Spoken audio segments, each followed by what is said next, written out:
It's the dream that so many of us have. Not only making the films that we care about, telling the stories that we want to tell, that we're passionate about telling, but actually earning a living from it.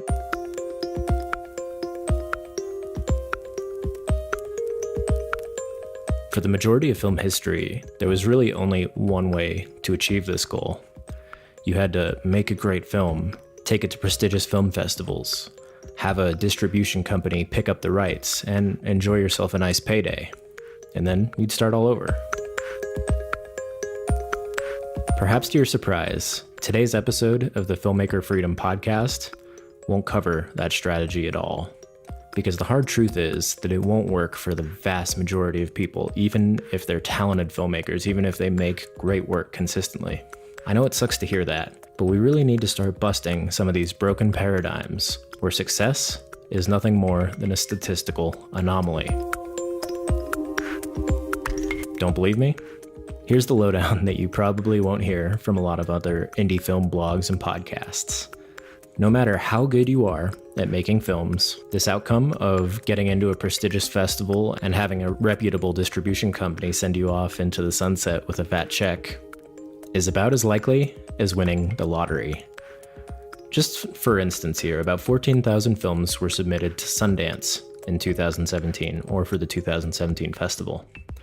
And roughly 100 of those were accepted, give or take, I think a few more. For you math wizards out there, that means, statistically speaking, your chance of getting into Sundance is less than 1%. Ouch. And even if you do beat the odds and you make it into Sundance, or Toronto, or South by Southwest, or Berlin, or name your festival, and even if your premiere earns recognition and acclaim, the chances of you enjoying a substantial payday from the sale of your film are very slim. The vast majority of festival films don't get a favorable distribution deal or a distribution deal at all. And that, my friends, is why today's episode won't say anything more about the traditional way of doing things in the indie film world.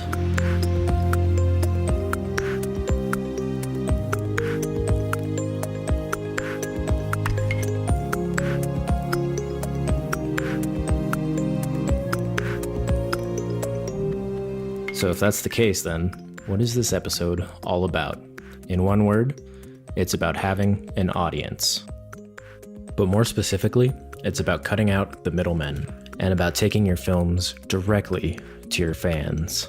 It's about taking control of your own destiny instead of hoping that someone will discover you. And just like the last few episodes, in order to tackle the subject properly, I brought in a filmmaker who's been producing original documentaries for the last 10 years.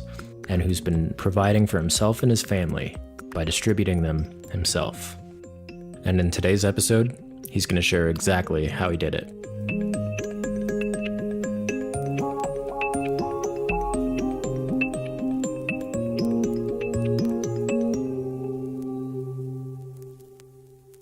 However, before we can dive into the meat of today's episode, I want to tell you a little bit about Musicvine, the cool company sponsoring this first season of the Filmmaker Freedom podcast. So you have a lot of choices these days when it comes to finding music for your films and video projects, but Musicvine truly stands above the pack. Not only is it refreshingly straightforward to license music you'd actually want to use, but it's also genuinely affordable, even for indie filmmakers on shoestring budgets. And the best part is, the music is all thoughtful, expressive, and genuine. It's sourced from indie artists all over the globe who put the same care and attention and soul into their music as you do into your films. And that's why all of the music in this podcast comes straight from the Musicvine library. So if you like what you hear in today's show, you can learn more about Musicvine and get an exclusive 10% discount on your first song when you visit filmmakerfreedom.com. All right, so let's dive back into the episode.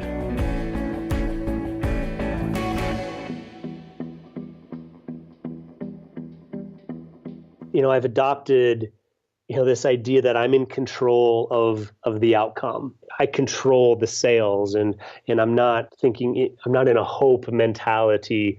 This is Mike Dion, a Denver-based documentary filmmaker who's legitimately cracked the code of do-it-yourself direct distribution. He's one of the very few people I know who actually earns his living from making indie films and distributing them himself. After being laid off from his marketing job maybe 10 years ago, Mike took his severance money and did something most of us would probably find a little crazy. He started making documentaries. And not just that, he started making documentaries about a subject with seemingly little financial upside, and that's endurance cycling. Over the years that followed, Mike made 5 documentaries and continually improved his direct distribution chops. So these days, when he releases a film, he can completely bypass festivals and distributors while still having a world premiere and plenty of theatrical screenings. He's also killing it in terms of physical products like DVDs, shirts, and posters. And all of this is in addition to the various VOD platforms that we typically think of when we imagine DIY distribution. But the tool that enables this more than anything else is that Mike has an audience, a group of people that are just as passionate as he is about endurance cycling. So before we get into some of Mike's specific processes for direct distribution, we need to sort of clarify what this term audience means, because it doesn't necessarily refer to people who come to see your films in a theater, if you should be so lucky, or people who watch your films online. Instead, we're referring to an audience in the way that it's used by people who build online businesses and people who build content-driven online businesses. So having an audience is about gathering a group of like-minded people who are genuinely interested in your work as a filmmaker, or a certain genre of film, or maybe even a certain niche topic, as is the case with Mike and his endurance cycling enthusiasts. But more than that, it's about having a way to directly communicate with these people whenever you want. So that could mean social media, although that's not the best, as we'll discuss later. More than anything, it means building an email list. So once this is in place, it enables a couple of very, very desirable outcomes.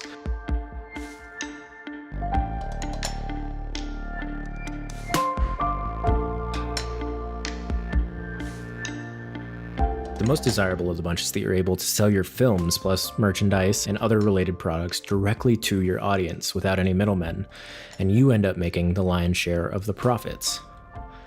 You also become far more attractive to traditional distributors because it means they have less marketing to do to make their money back from buying your film.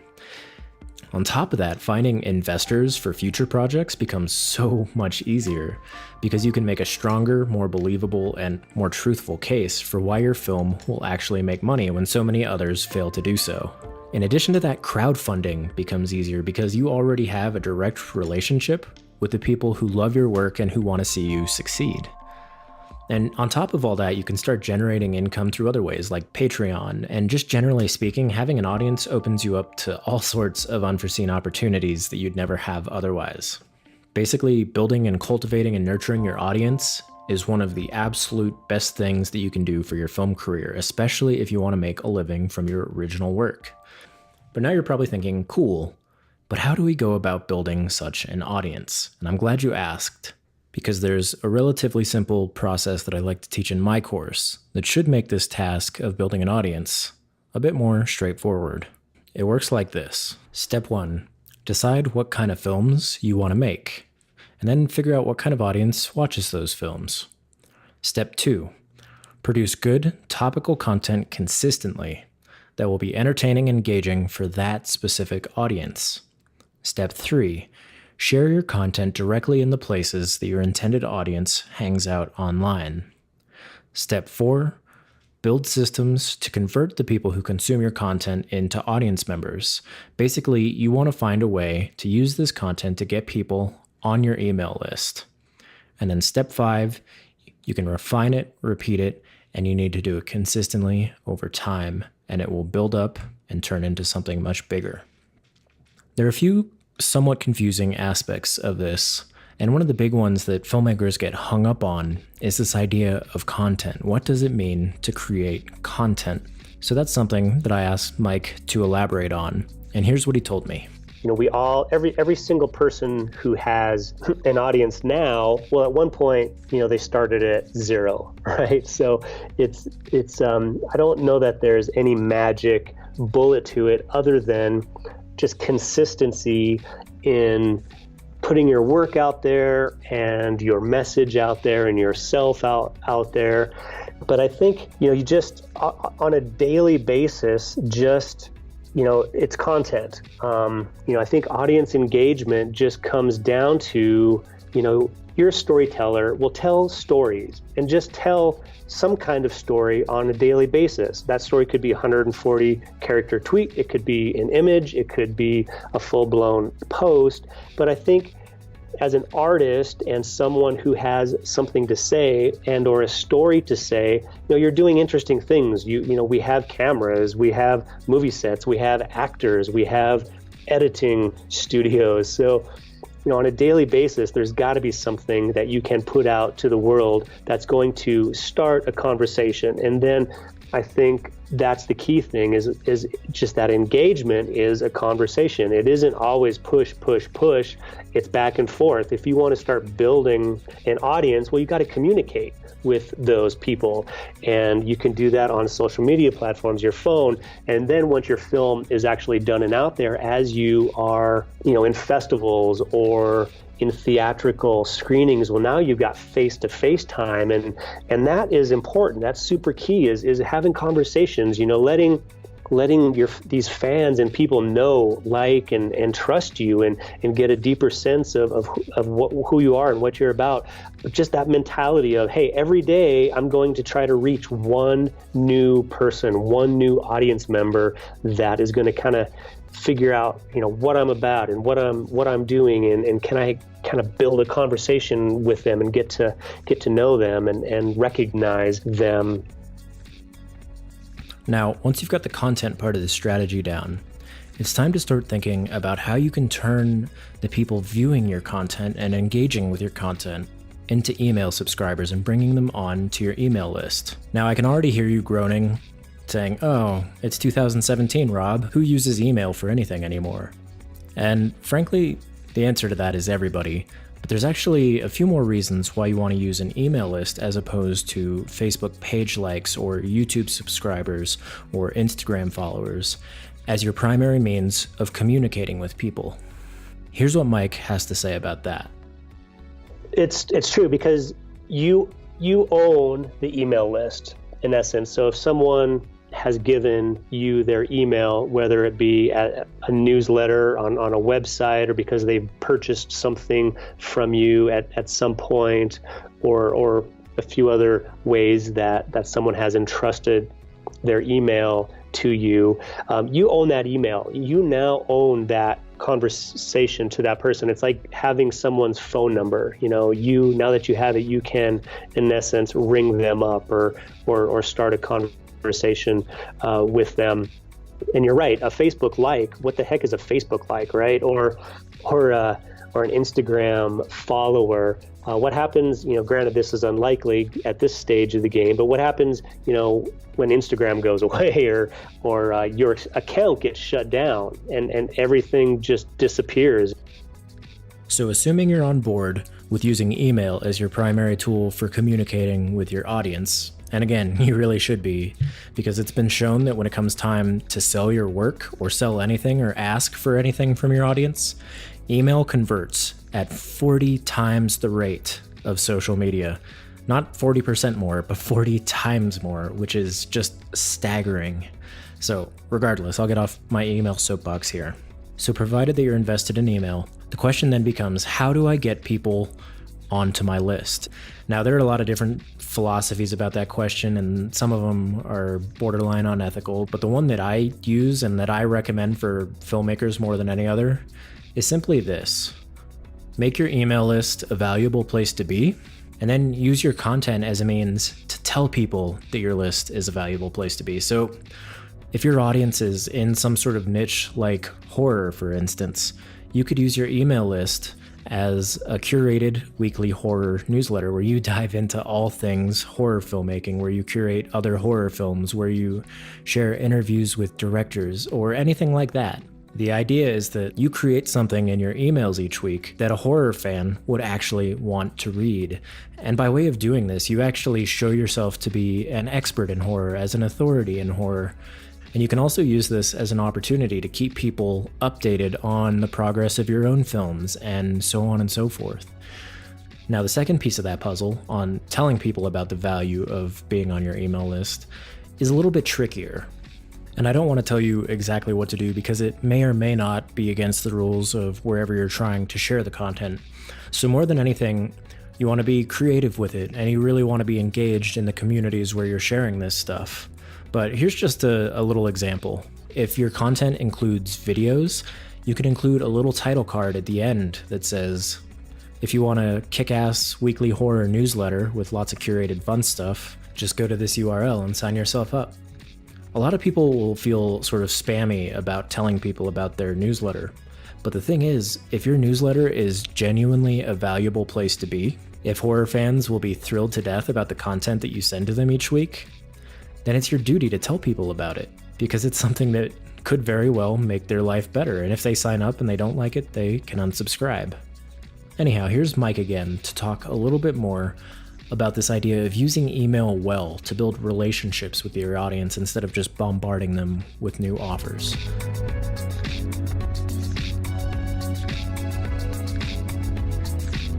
I would say ask people to, hey, on a daily basis, you're getting 20, 30, 50, 70 emails a day, and inevitably you're just look at your own habits. Delete, delete, delete, delete. Oh, keep this one. Delete, delete, delete, delete. Oh, keep this one. Why are you keeping the ones that you are keeping? What are those about? Who are they from? What value are you getting from them?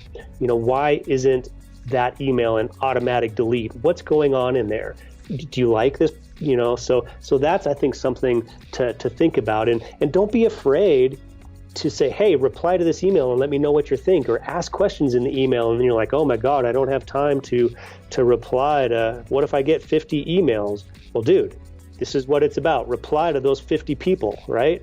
They're part of your audience. They're your friends. And back to your, 1,000 true fans of, how do you get those 1,000 true fans that anytime you put something out there will absolutely buy from you, no matter what it is? Well, in order to get those 1,000 true fans, you have to go be super cool and super friendly and super awesome to at least 1,000 people. Okay, so now that you have a general understanding of the mechanics of building an audience, it's time to get into some really fun stuff, and that's what you can do with an audience. And again, I'm going to defer to Mike on this one.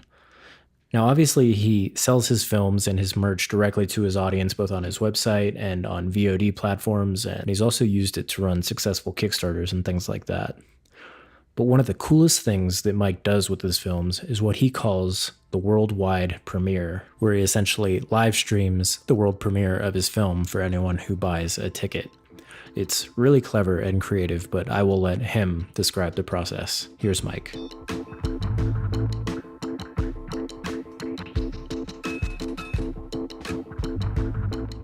My last film, most recent film, which is a documentary called Inspired to Ride. So this one, what was interesting, I kind of took the idea of a world premiere, which is generally reserved for, hopefully a higher end film festival, but I didn't even submit to one film festival with that film. Just owning it, this own process. So I, in essence, created my own world premiere, and then kind of, took the question of, how could I actually invite the entire world to my world premiere? So kind of taking that idea, so we got into our own theater, and all the cast and crew were there, and we did some live streaming. So the tickets were $20 for the people at the theater, and then anyone around the world. So a $20 ticket got you access to the cast and the crew via live streaming. And then also when the film actually played in the theater, well, then you got an email wherever you were around the world to, you got a 72-hour rental to watch the film. And we did that through VHX, the rental piece of it, and then the live streaming. This was actually before Facebook Live. Now Facebook Live is awesome, so we could have done it with Facebook Live.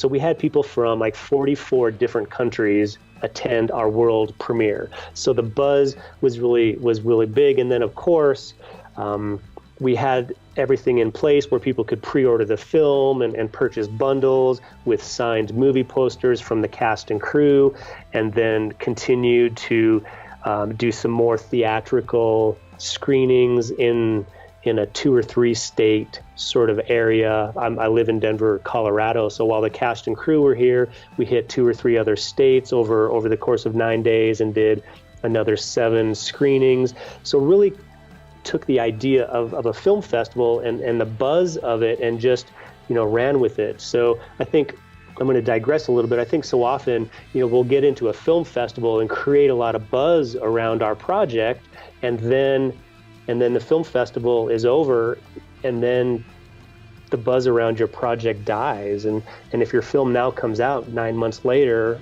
generally people have forgotten about it or don't care anymore. So I think as the buzz and the energy and people are talking about your film is hot, you got to run with it.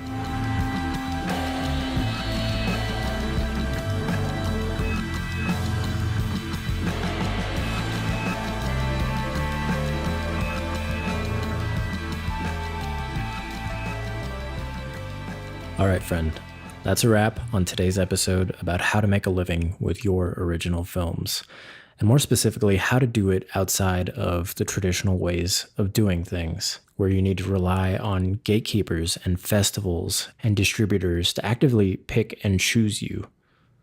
Now, I'd be remiss if I didn't mention that if you decide to take this route of direct distribution, that it's going to be a lot of work and it's going to take a long time. Mike's process to get where he is today took upwards of 8 to 10 years. That's not to say that you can't learn from what he's done and accelerate your own process. You absolutely can. And by the way, if you're interested in learning like every last little piece of his process, just go to moviemarketingmethod.com. That's where he teaches his course on basically everything he knows about direct distribution. Anyhow, like I was saying, this process is going to be something that you have to invest in the long term, and you're going to have to show up consistently day in and day out to build your audience and nurture your audience in order for this to be something that's profitable for you in the long run. But at the same time, if you value your independence and your autonomy and you genuinely want to make a living with your original films and by telling the stories that you want to tell, this is the way to do it. There are more than 7 billion people on the planet at this point, and the vast majority of them are connected to the internet. I'm willing to bet you that 1,000 of those people, 5,000 of those people, just the smallest possible slice of those people, share your passion about a certain genre of film or a certain niche or a certain topic. And they'd almost certainly be willing to pay you to open their wallets just a little bit every single year for you to tell stories that are engaging and that light them up and that make them think and that make them feel. And you'll be able to actually make your living that way if you use the techniques that Mike and I outline in today's episode.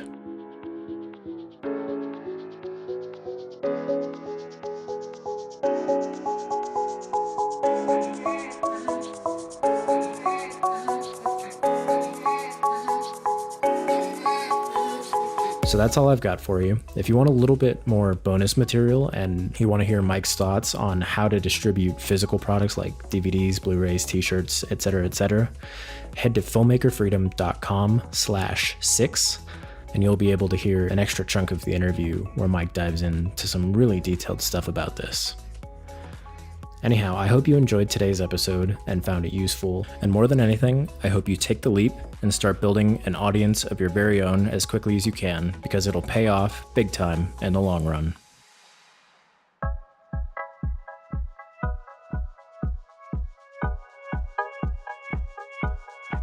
Oh, and in case I haven't mentioned it enough already, this whole season is sponsored by my friends over at Music Vine. Now, I don't make nearly as many original films as I used to, mostly because this writing and podcasting business of mine it's just really damn time consuming.